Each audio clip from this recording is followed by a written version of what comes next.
The Dejarnette Sanitarium, also known as the Dejarnette State Sanatorium and later the Dejarnette Center for Human Development, was established in 1932 adjacent to Western State Hospital in Staunton, Virginia. Its founder, Dr. Joseph Dejarnette, was a prominent psychiatrist and eugenicist who advocated for compulsory sterilization of individuals deemed unfit, including those with mental illness, epilepsy, or intellectual disabilities. Dr. Dejarnette argued that hereditary mental defects endangered society and publicly praised Nazi Germany's sterilization policies in the 1930s. Dr. Dejarnette had served as director of Western State Lunatic Asylum in Staunton from 1905 until 1943. He was a vocal proponent of racial segregation and eugenics, specifically the compulsory sterilization of the mentally ill.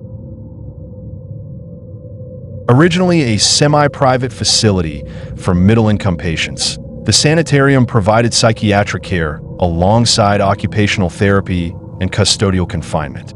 Its operations reflected early 20th century institutional practices and eugenic ideologies, including forced sterilizations and experimental procedures such as blood transfusions between patients and X-ray sterilization. During Dejarnette's tenure, the hospital promoted psychiatric treatments consistent with early 20th century institutional practice, including occupational therapy and custodial confinement.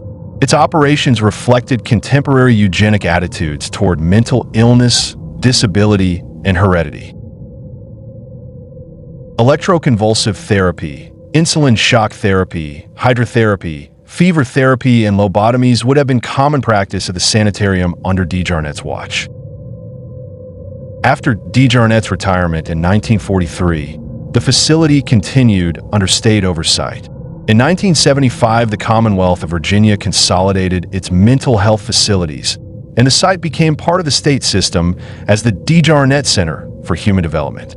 The institution later specialized in adolescent psychiatric care.